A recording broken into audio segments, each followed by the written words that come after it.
All right.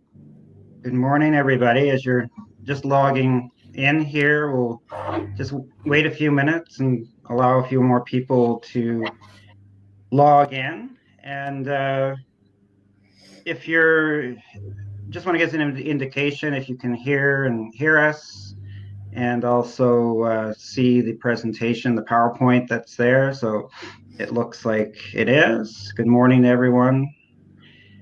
And before we get started, there's a couple of things. There is a handout. So if you look at the top right-hand corner, there is a handout, the 24-hour box. You can download that because we'll be going through that during the presentation.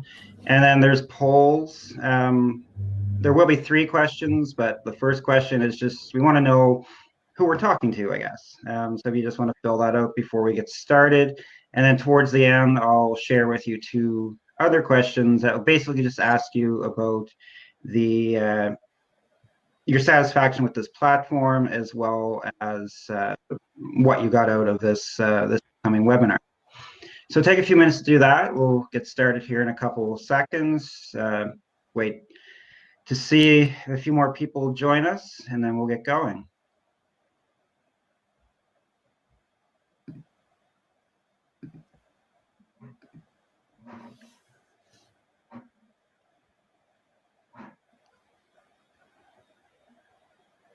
Okay. While we're waiting a little bit more, just a couple of things. Well, I guess first to introduce ourselves, I'm Derek Enslow. I'm the Health Promotion Manager at 15 Wing Moose Jaw. And I'm Laura Polyche, and I'm also at 15 Wing Moose Jaw, and I'm the Mental Performance Manager. So we're going to sort of co-facilitate this presentation for you today on time management with a focus on prioritization and sort of that work-life balance that we're going to talk about. Before we get into the content of the presentation, the first slide here is just a few things just wanted to bring up. So the first thing is that this presentation is a property of the Department of National Defense, so any reproduction, retransmission is strictly prohibited. The topics discussed in this webinar possibly could be of a sensitive nature and not appropriate for children, so we just want to make sure that, if there's any children present, to use your own parental discretion. Definitely you can share stories here either by, in the chat, or if someone would like to talk, we can give you access to the microphone and webcam if you like. But just note that any stories, information that's shared by participants in this webinar won't be discussed outside of this webinar. And then finally, the webinar is being recorded. And the reason we're doing that is so that all of these webinars, that health promotion and collaborative webinars like this one that are being done can be available for viewing later on the App Connection website. So we do definitely encourage you to participate actively. There are some exercises and activities that we'll be going through. And we will hope that you follow along and participate as much as you can. So just looking in the chat box, one person says that they have a visual, but they can't hear us. Other people are saying they have visuals and audio. So I'm not sure, maybe that's just something on that one person's end that they can't hear us. Is anyone else not hearing us? I'll take that as that you all are hearing us. So I don't know that one person. Maybe just check your mic settings and make sure that you have your volume up. Because actually, when I first logged in here and I started chatting to Laura, I said, I can't hear you. I can't hear you. And then I discovered I didn't have the volume up on my laptop. So, yeah. So just check that out. And someone had trouble getting into the room. Not sure. So let me take a quick look here. Looks like everyone has access. So it looks like on my end, everyone has access and that we should be good to go. If at any time throughout the presentation there are any issues, just let us know in the chat room. But we'll otherwise we'll get started. Great. So just to give you guys a quick overview of what we're going to go over today that Derek already touched on a little bit, is we're going to be talking about time management with a focus on prioritization and then creating more balance in our lives. And we'd also like to have a little bit of a conversation about those barriers to effective time management. So what are those things that get in our way of, and take up our time?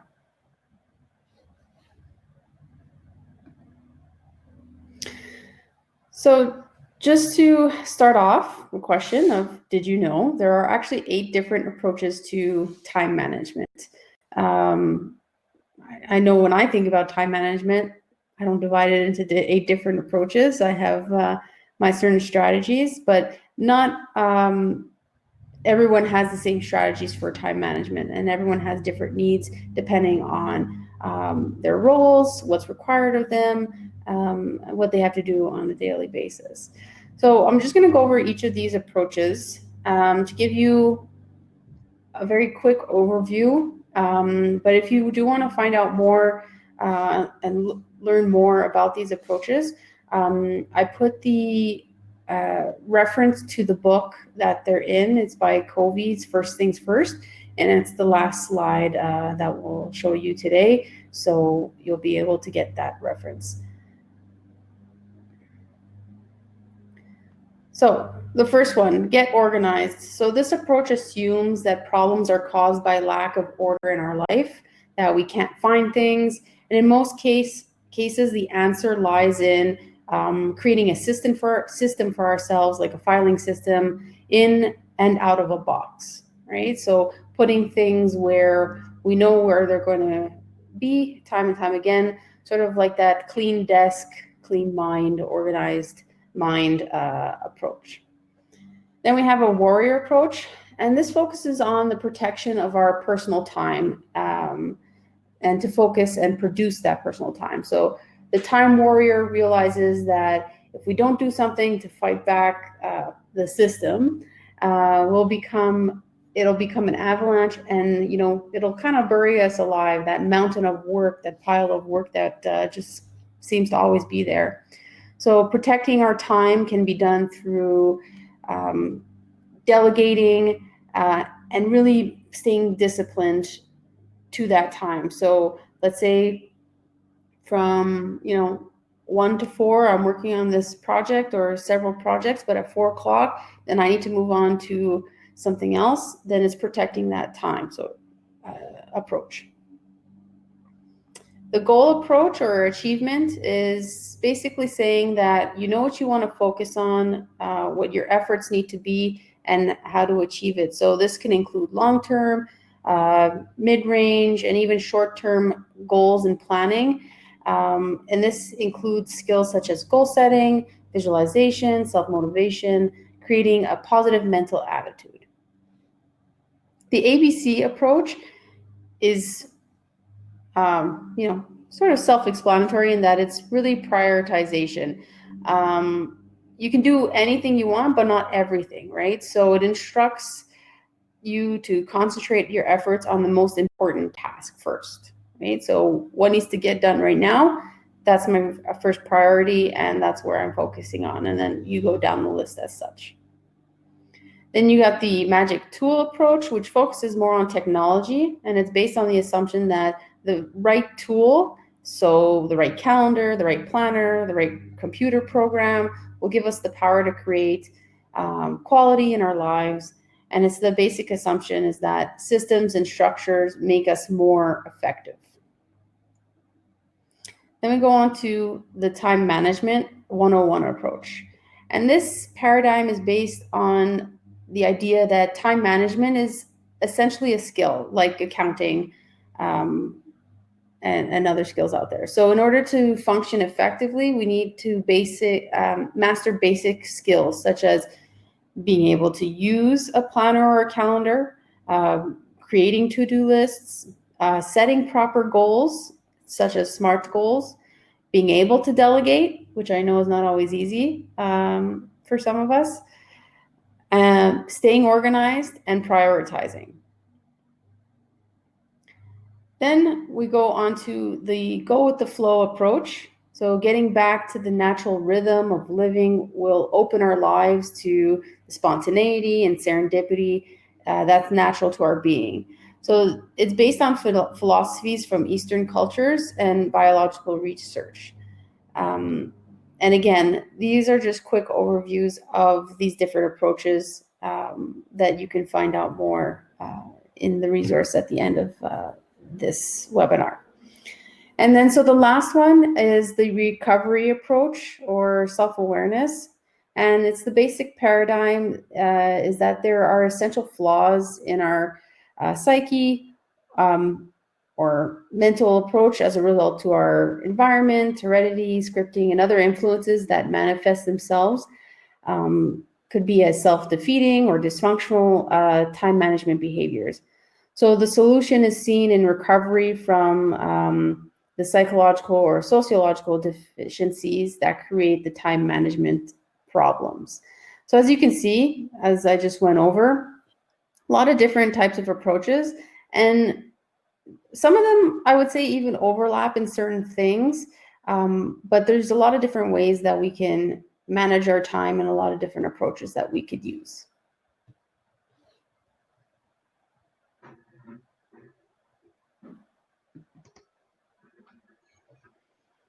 So there's lots of different approaches to time management, but of course, it is difficult to manage time. And you'll see on this slide here that these are some of the barriers to time management. So we have perfectionism, procrastination, trouble saying no, workaholic, and difficult managing boundaries.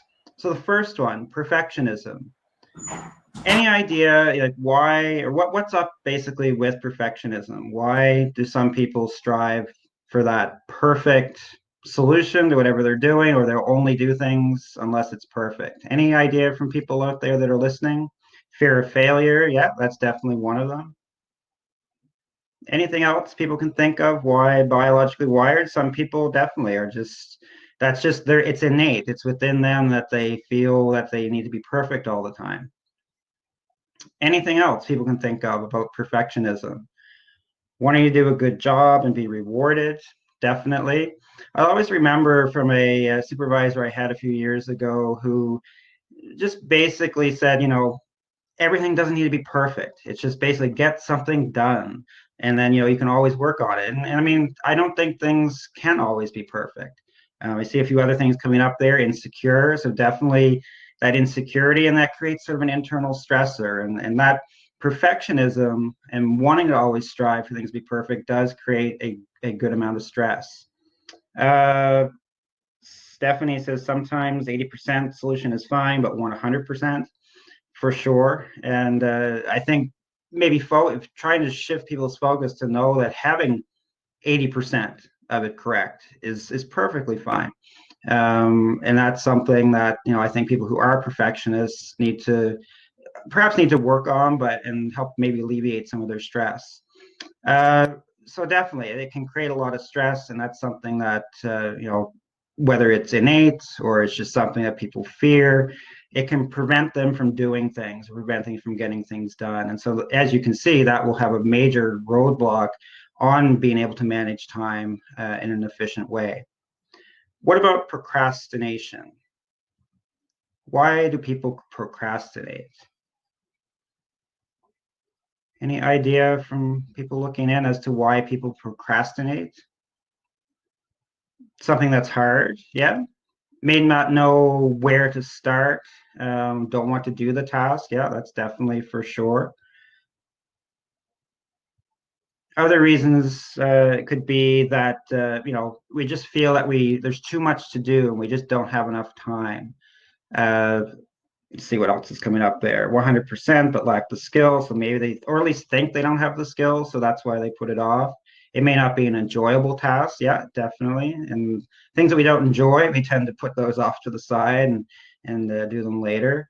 Could be overwhelmed already. Yeah, there are a lot of things on your plate, and I think today when we talk a little bit about prioritization, maybe that could help a little bit with procrastination. Don't have all the tools that you need. Yeah, that's definitely a good one. And if you think sometimes we think we don't have the skills, and so we don't engage in that task. And someone said all of the above. So yes, all of those things are definitely contribute to procrastination. So that's perfectionism, procrastination. The next roadblock is sort of that having trouble saying no. So why don't we say no? Or are there, maybe I should ask, is everyone good at saying no when someone asks you to do something? I know I have a lot of difficulty saying no. Definitely, I think for me, it is you want to be nice and you want to show that you can do what's asked of you. Someone said because we're Canadian. I like that one. uh, let's see here. Someone said they got better over time, so I'm assuming you're saying there that perhaps initially you had difficulty saying no, but have learned skills over time that has made it better. Sometimes I'm good at it. Yeah, so it depends, I guess, on the situation. Sometimes people just think that they don't have the confidence to say no. Um, they think that maybe, well, as Adam said, they're rude or they want to avoid any confrontation, so they always say yes. It definitely does take practice and building up confidence. Someone said my father taught that it is a complete sentence. Say it and shut up. Okay. Yeah, I mean, taking that attitude is good. And when you don't say no and you say yes to everything, you are trying to please others and you always want to be seen as the one that can solve all the problems. And uh, and so that makes it definitely more difficult if you're always saying yes to everything to be able to manage your time effectively. And that can create stress if you're saying yes to everything, you're involved in everything because you do say yes, and then you can, just become very overwhelmed, and that increases your stress level. Related to that, I'm just going to skip over workaholic for a second, is sort of that difficulty in managing boundaries. Uh, and it kind of relates to what I've just been saying is that, um, you know, people in a way ask for our time and ask us to do things for them because they don't have enough time of their own. So whether they think we have all kinds of time, and so that's why they try to push a task off on us or to do something. We need to find a way to manage those boundaries. And so, related to that, why do you think it is difficult to manage those boundaries? Any idea? Is that a response squirrely? Not sure what that means. But it can be difficult, and when we don't, as I said, it creates stress. And the idea here is that in order to manage boundaries, you need to learn how to say no, the things that you can do. And it's sort of like saying no without saying no. Um, you could say something like, I understand what you're asking me to do. However, I just don't have the time. Or let them know that, well, if I do this task, it's going to impact other things, especially if it's at work, other things that I'm doing. So if you want me to do this now, then understand that this other task is not going to be completed. A lot of people have difficulty managing that, and that, managing that, creating that boundary to know what's on your plate and expressing that to the person who's asking you to do something. And the final one there is the workaholic. Anybody listening to us here, are you a workaholic, or do you want to admit that you're a workaholic? Um, I think that's, it depends. Yeah, some people are saying they're definitely workaholics, and definitely. Can you think of some things that as being a workaholic, how that impacts your life? It could impact other relationships. You avoid other issues, as Adam says there. Someone said their wife says they're a workaholic. So definitely, it impacts your relationships, takes away from family. But whether you want to look at it this way, it is socially acceptable, almost like an addiction, a socially acceptable addiction to be a workaholic. And it's something that people are rewarded for. So you can see why this is, something that people would enjoy doing if they're constantly getting rewards, if it's within yourself to be a workaholic. But definitely, it can impact your family life, your personal life, relationships with your coworkers. Are we practicing this right now? Getting sidetracked. I'm not sure what. might mean by that? Any idea what she might mean by that, Laura? Do you mean practicing setting boundaries or being a workaholic? I'm not quite sure either. Yeah, I'm not sure. I mean, it could be maybe, I mean, I don't know, maybe working from home. If people are working from home right now, perhaps you're so focused and working so hard at the moment that that is something that you are getting sidetracked from other things in your life. But it definitely becomes, as Michael says, they're a distraction from family issues. And some people who are workaholic feel anxious when they're not working.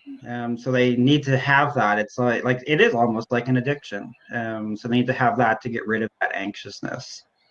And workaholics that find it impossible to relax on what they're doing. So just some considerations. There's 5 things there that can sort of present barriers to managing our time, and just to keep note of those. Maybe some of those might apply to you.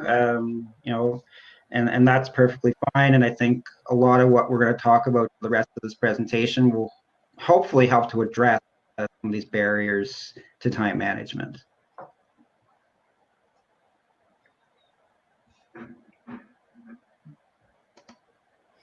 All right, so I mean, we pretty much touched on it a little bit already about what are our personal boundaries. And what I mean by this question is, for you guys, what gets in your way when it comes to managing your time effectively? So what are those distractions? What are those things that come up, whether it's external or internal, from yourself or your environment, that impact your ability to effectively manage your time?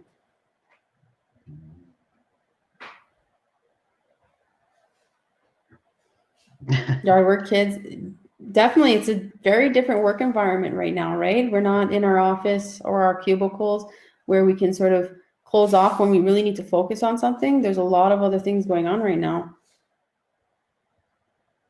I don't understand how to do something and it takes a lot longer. Yep. Changes in priorities on a daily basis, distractions, lack of energy. Adam says he gets a lot of joy for completing tasks. Maybe not 100%, but 80% task as possible. Okay. Yeah, so I like that last one too, stressful people. Yeah, there's, as much as we'd like, in an ideal world, we'd like to all work in harmony, but that's not always the case, right? But there's a lot of different sources of distractions, right? No matter what you want to call them, at the end of the day, these are things that are pulling your energy, focus, effort away from the projects that are in front of you, whether that is responding to certain emails, handing in a briefing note, whatever that is.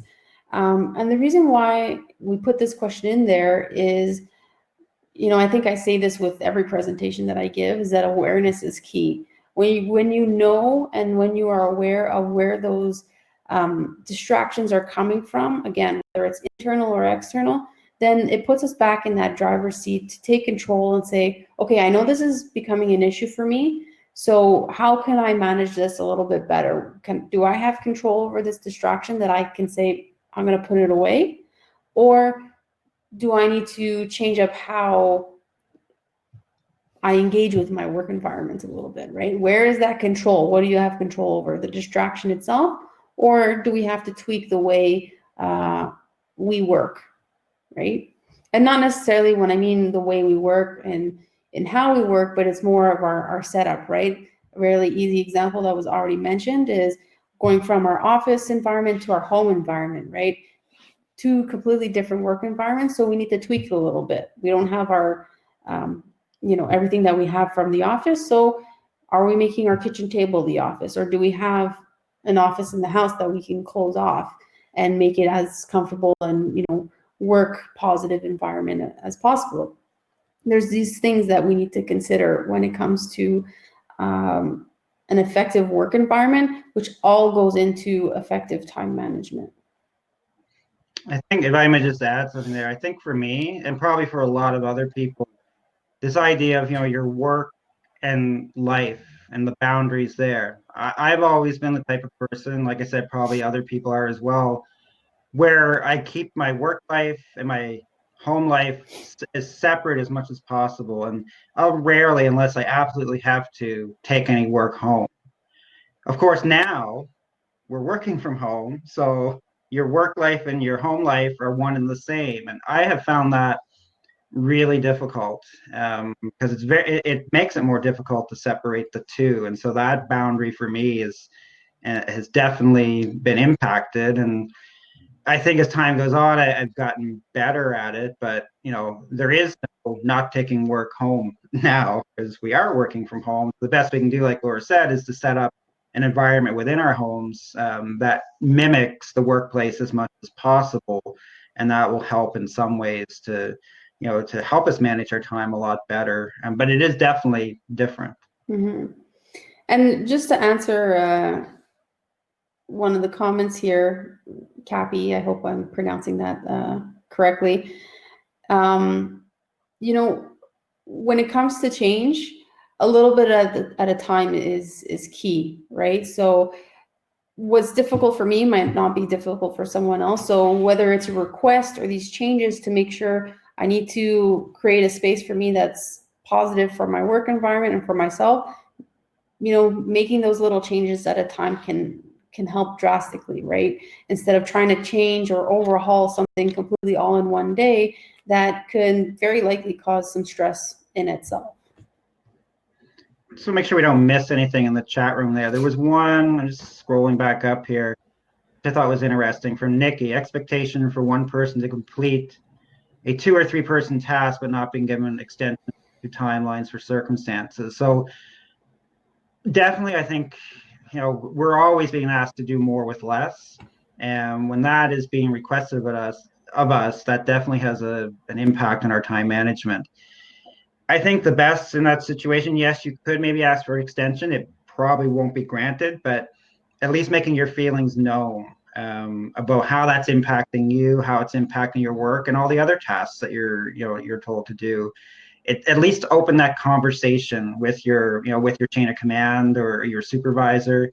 So they have an understanding. Not saying that they'll say, well, take more time to complete that task, but at least opening up a conversation, it could help in some place. Yeah, giving progress reports to your supervisors so they know where you're at on those tasks, especially if they're asking you to do a lot. Yeah, and acceptance plays a really big role in this, and knowing that, okay, this is a really big project, and well, we don't have enough people, and a lot of it's falling on me. We tend to waste a lot of time and energy fighting that this is unfair, this is really going to suck, this is going to be a lot of work, and that in itself can be a distraction and almost a way to procrastinate. But acceptance can play a really big role in saying, okay, well, it is what it is. What can I do, or who can I reach out to get as many resources as possible so I can get this ball rolling, right? Acceptance plays a really big role in a lot of parts in our life. So when it comes to prioritization, some of you might have already seen a grid like this. I call it the prioritization grid. It might be called something else. But for some of us, that's the hardest part of our time management, is knowing what to prioritize, what comes first, and what do I need to move down on the to-do list because something else came up. And this is a really easy way to help us determine where we can put those tasks on that prioritization list. So we have this grid of 4 boxes. So quadrant 1 is important and urgent. Quadrant 2, important, not urgent. Quadrant 3, not important, urgent. And lastly, quadrant 4, not important, not urgent.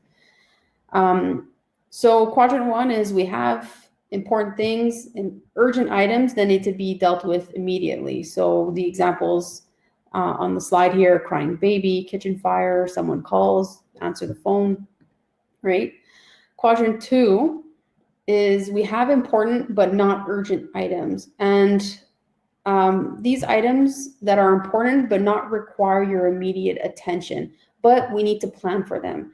And the reason that this quadrant is highlighted is because the author, again, the reference to this book will be in the last slide, emphasizes that this is the quadrant that we should focus on for long-term achievement goals, right? So those are the things that aren't going to happen overnight, that take a little bit of planning, and it's going to be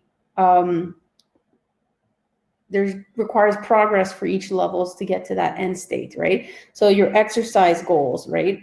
We're not going to lose that weight or gain that muscle mass overnight. It's a long-term goal. So, it's important to stay healthy and reach those goals, whether it's exercise or our career goals. But again, it's going to take time and planning to achieve that.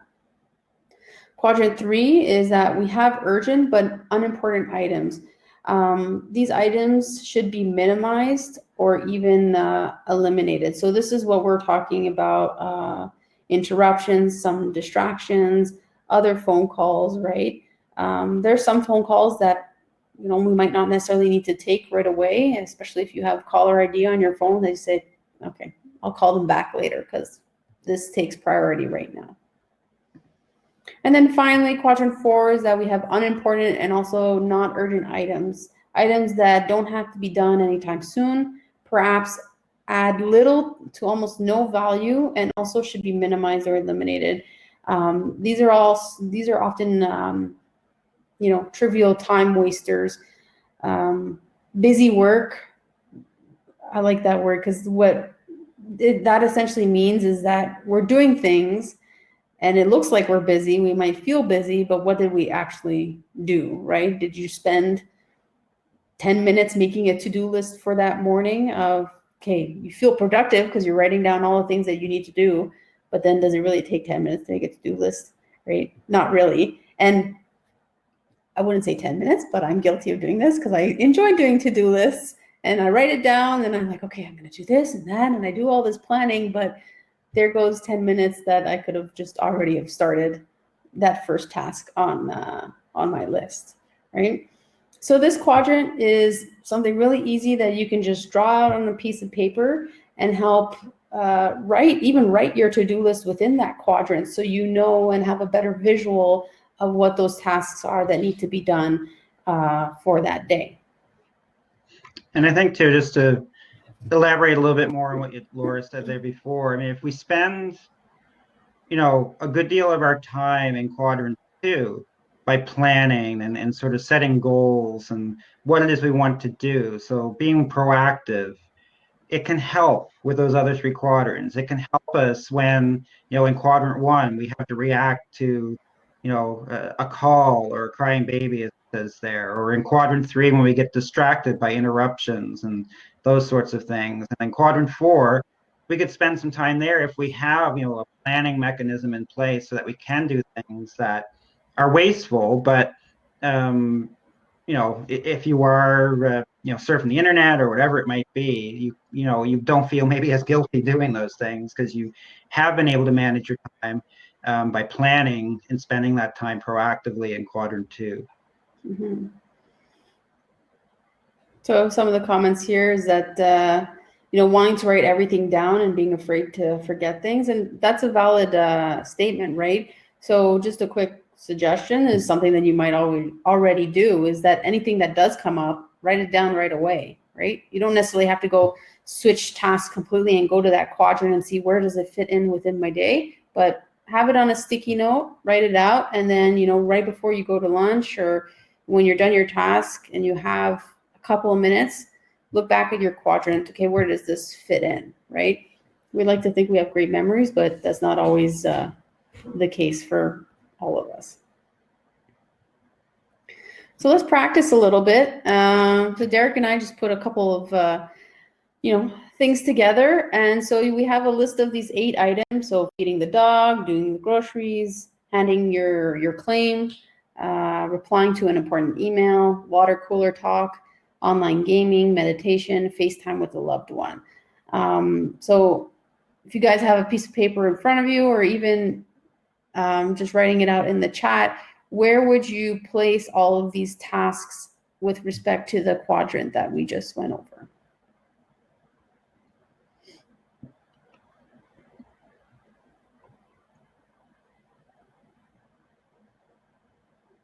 So maybe let's just start, feed the dog. Which quadrant would that go in?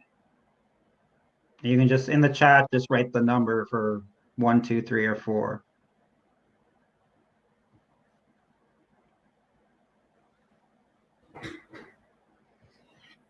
Yeah, I think we can agree on that one. It would go in quadrant 1. Do you agree with that one, Laura? Yeah.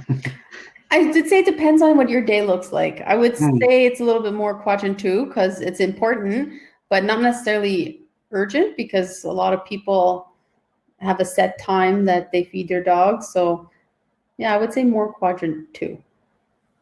That obviously does need to get done, right? That's not something you could skip, but requires planning. Yeah. I would agree. Well, all right, number 2, doing the groceries.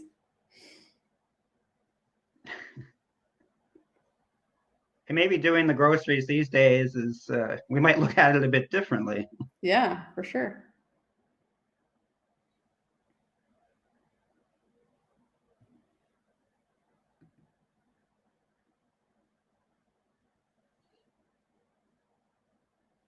Some people say 3, some say 2 for doing the groceries.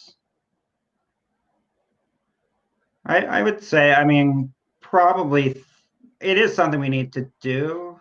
Not that it isn't important, but it is something that it's not something we need to react to right away, unless you're completely out of food, I guess, and Yeah. need to get something. But I think it could be something that is urgent as well, and important because of the restrictions that are in place these days. So it could possibly go into quadrant 1 as well. But I think 2 or 3. Planning, I mean, they're telling us, write out your grocery list before you go to the store, know what you want to get to spend as little time in the grocery store as possible. So planning, it's important, it's not urgent, but planning it ahead of time. So 2 is probably a really good place for that as well. Number 3, handing in your claim.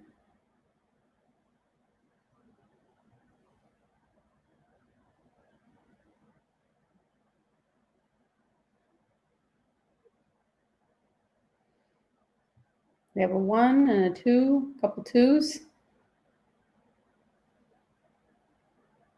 Even 3. Yeah. Yeah, and I would agree with at least most of these numbers. And I think the main message with this activity is that it really depends, right? What is happening in your day? And it's okay that your quadrant becomes fluid and the to-do list becomes fluid and it changes throughout your day, because handing in your claim, sometimes, yeah, I want my money back, right?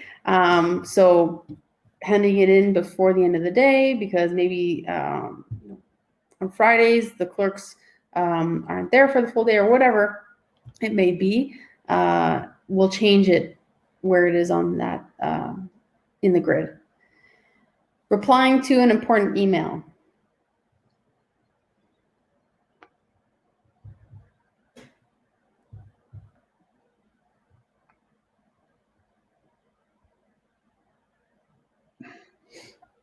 Depends on who it is from. Yes, true. Let's say it's really important. Yeah.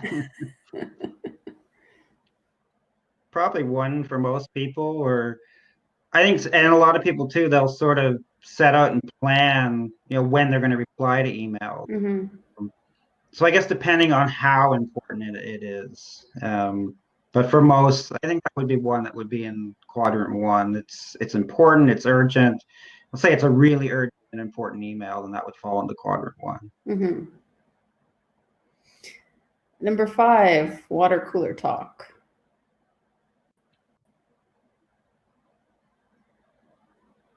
Yeah. Yeah, I would agree with all those. Water cooler talk, basically just hanging around with your fellow coworkers and chit chatting. It's called water cooler talk because people tend to do it around the water cooler or the coffee machine, right? Um, but although it's important to have those moments with your coworkers to be human and have social interactions and helps foster good team chemistry, we also need to be cognizant of how much time we're spending, right? If it's 5 minutes, a 10-minute chat, maybe that you needed it for that day. But if you guys are there for half an hour, maybe it's time to cut it a little short. What about online gaming? Does anyone, and that, yeah, definitely, definitely a 4 for that one. So I think that one's pretty, because but some people can get really wrapped up in that, and it definitely become an addiction. And so people who are really involved, whether it's something like the game Fortnite or what have you, which seems to be quite popular right now. I think I saw advertised somewhere they're planning a Fortnite tournament uh, somewhere at one of the wings or bases, which great, but those are types of things that definitely are wasteful. Mm-hmm. And then we have what about meditation? Where would that fall? Yeah, 2 would be a good place for that. Again, you're being proactive. You're taking care of yourself. You're taking that self-care so that we can better manage with all the things that are thrown our way on a day-to-day basis. I'm not saying like it could be any type of thing that you use for self-care, meditation just being an example. So anything that you do for self-care to help you to be able to manage and build up those coping mechanisms to deal with everything that's thrown at you would fall in that quadrant too. Mm-hmm. And I like what Adam said. It usually becomes a 3 or a 4 when it comes to exercise or any sort of relaxation or recovery. That's sort of the first thing to get pushed aside when something urgent comes up. And sometimes that is needed. Stuff needs to get done, but we also need to make sure that we don't just let that go by the wayside and leave it in box 3 or 4 that we never get to it. And so finally, the last one, number 8, FaceTime with a loved one.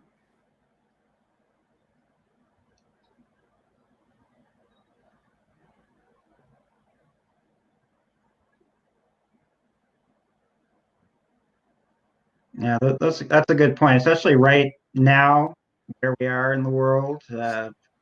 It definitely could fall in quadrant number 1. It is something I think we can all agree that it is important.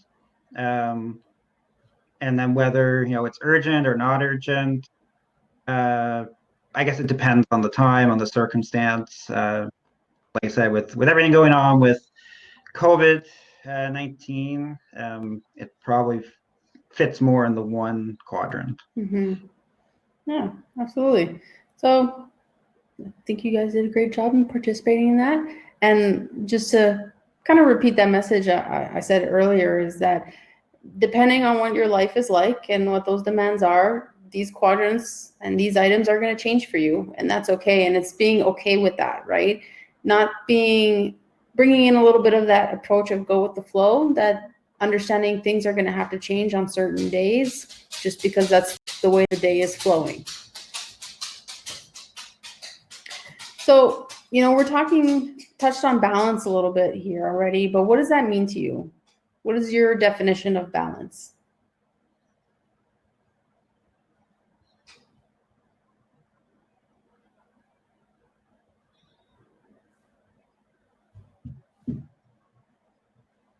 Everyone is so balanced, they don't know what it means now. Some work, exercise, school, and family time. Yeah.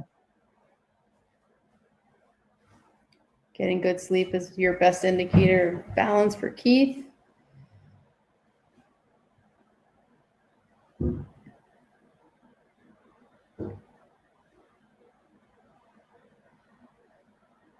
It's interesting, the one on priorities. I mean,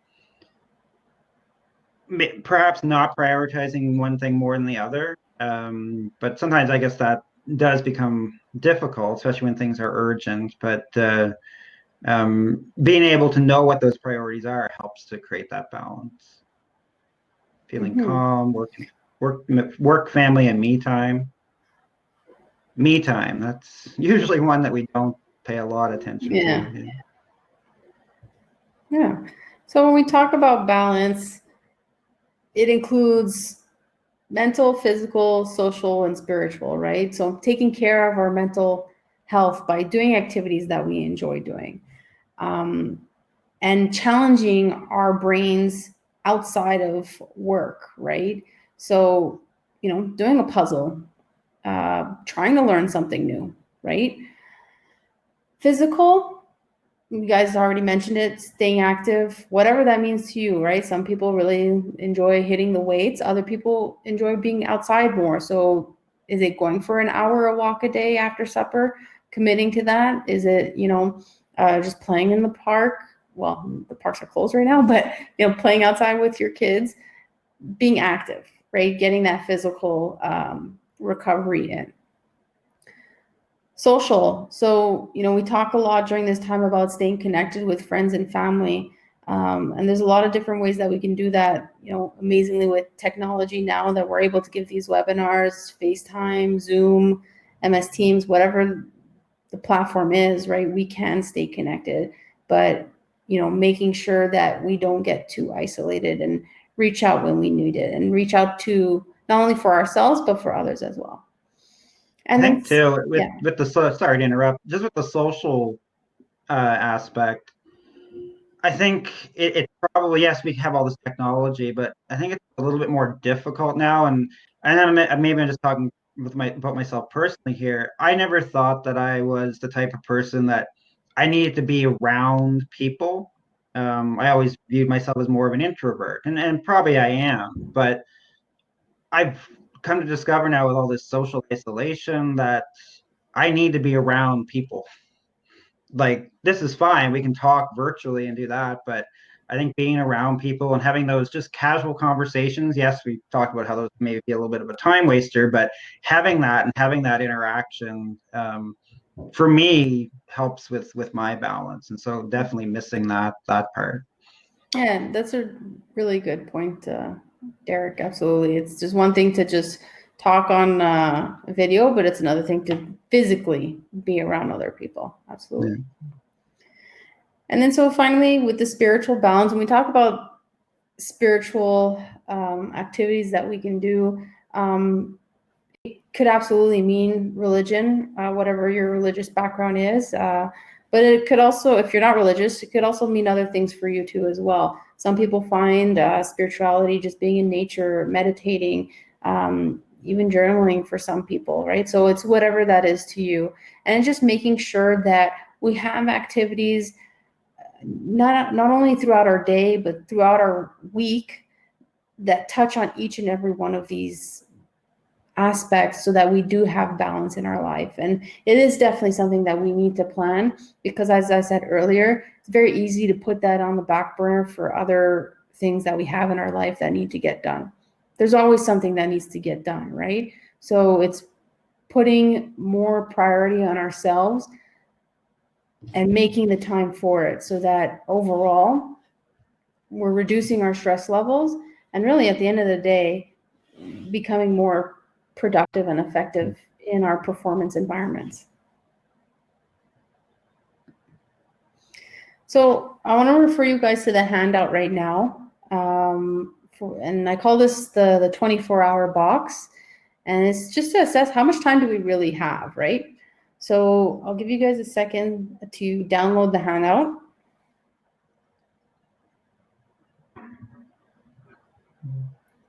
And Derek, just to confirm, it'll download as a Word document, correct? No, only a PDF. Okay, that's fine. Yeah, you can't upload Word documents to this platform. Okay. So just give me a thumbs up or a yes if you have the downloaded.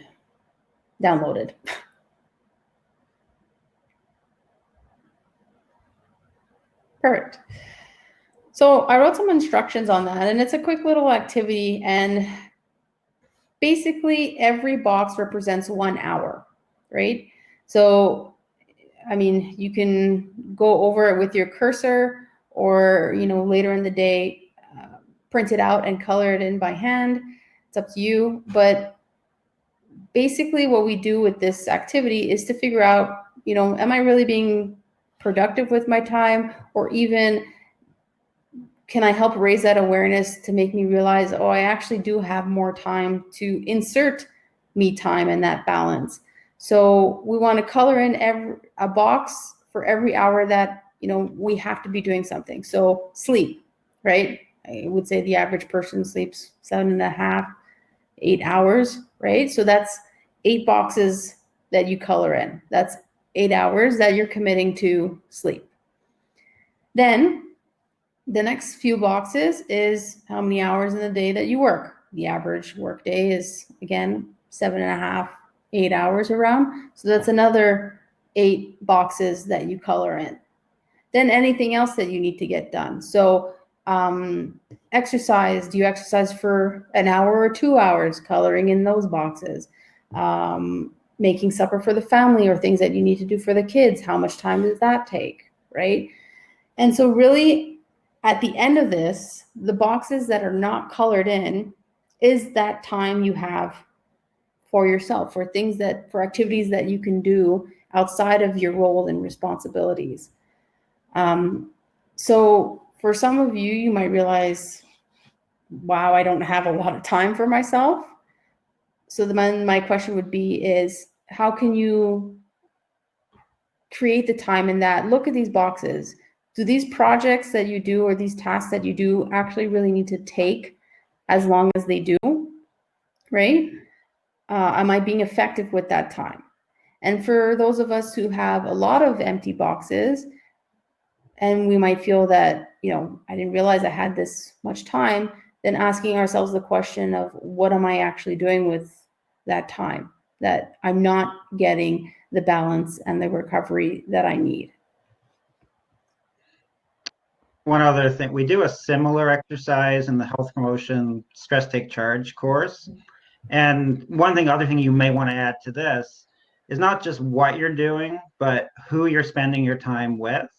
And that maybe you might want to rethink a little bit. Maybe there's other people you want to spend a little more time with, if it's family or whatever that might be, and others that maybe are taking up too much of your time, and try to find ways to still interact with those people, but understanding that you identify who is important that you want to spend that time with, and accordingly, using a similar type of system like this, manage that time effectively by who you want to spend time with, not just what you're doing. Mm-hmm. And something really easy to differentiate where the time is being spent is just color coding the boxes. So if it's you're coloring boxes for sleep, make it blue. If it's for work, make it orange, right? Whatever color you choose.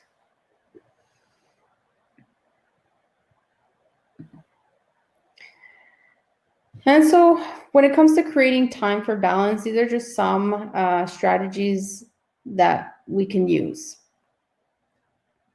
So setting boundaries and sticking to them, right? This is where that discipline comes in.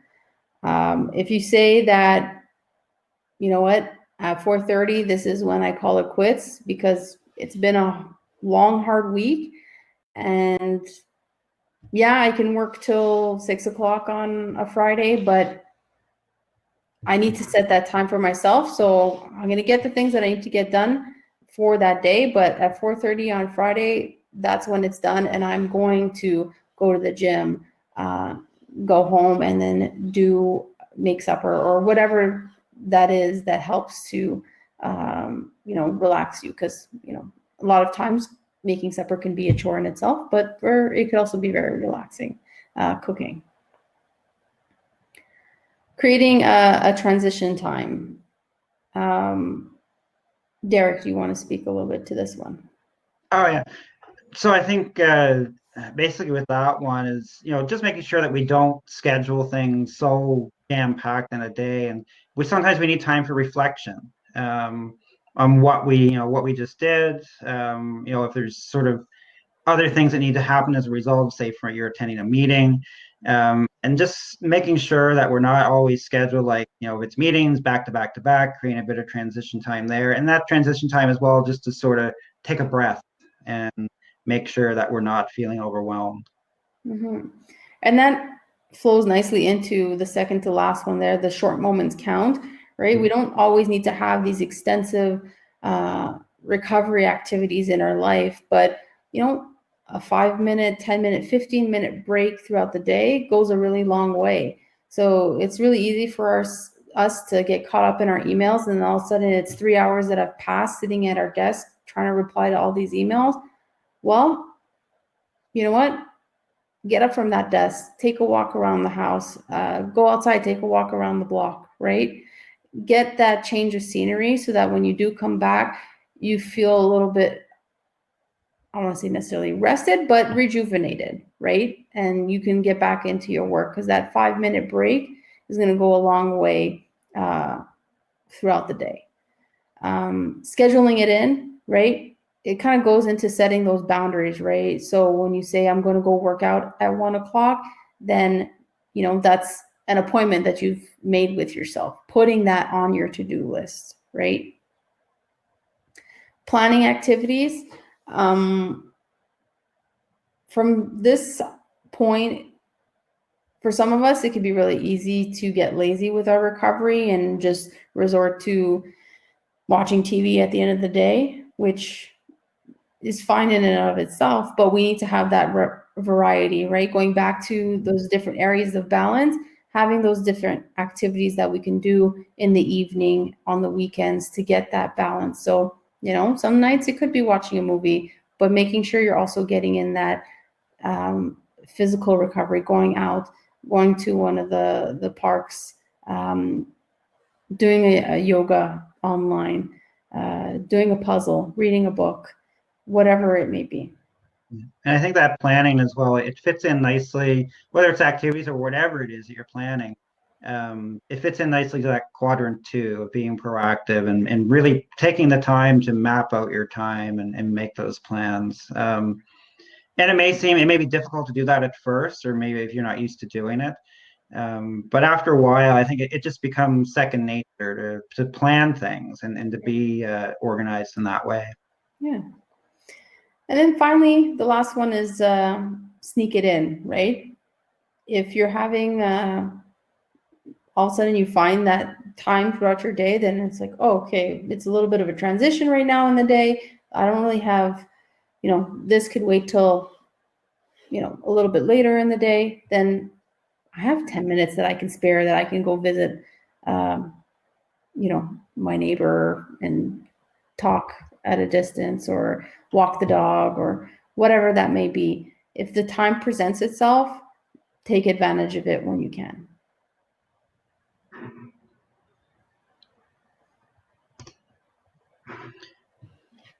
So I think that takes us close to the end of our presentation. These are just some references and resources specific to COVID that we put at the end of all the presentations. Definitely, with some of the events that have happened over the weekend as well, and everything that's going on, take full advantage of these resources, ones related to mental health. And it definitely, it's good to talk to someone. If you're in a situation where maybe you don't have a lot of people to talk to at the moment, there's a lot of information lines here that have people ready to have conversations, to let you know of other resources that you can access, and that will definitely help to get us through everything that's happening right now. It's different for everyone what will work for you, but definitely to try out some of these resources. Yeah. Can this slide be made available as a download? Yeah, I don't have it as a download at the moment. I'm not sure if I can get it up on time for this presentation to have it as a download. But we'll leave that up there for a few minutes. I'm not sure. Is there another slide, Laura? Yeah, just the last slide is two books that I referred to earlier, that people, if they're interested in learning more about different time management approaches, and effective performance strategies that they can refer to.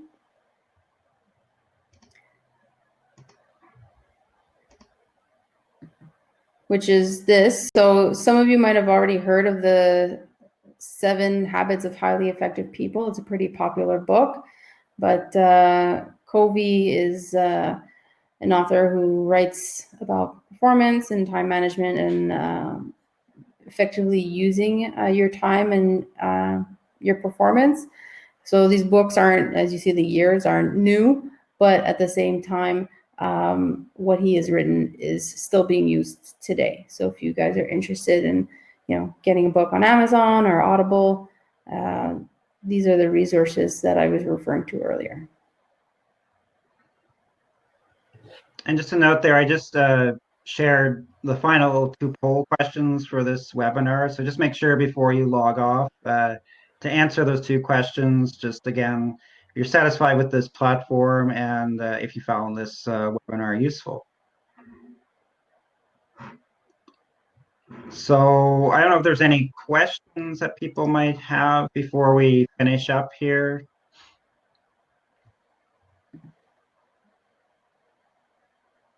No? All right. Well, thank you. And some thank yous to us here, but thank you for participating, for answering our questions. There'll be, check out the CAF Connection website. There'll be more resources, more webinars this week, and as we continue on doing virtual webinars for the foreseeable future. So check those out on the CAF Connection website. We'll leave the reference page up there for a few minutes, and so you can write down some of those numbers. Anything else you want to add, Laura? No, that is it for me. Thank you everyone for participating. And I hope not only that you found this useful, but that you have skills now that you can walk away and try in the next coming weeks to manage your time. All right. Well, thank you, everybody. And enjoy the rest of your day.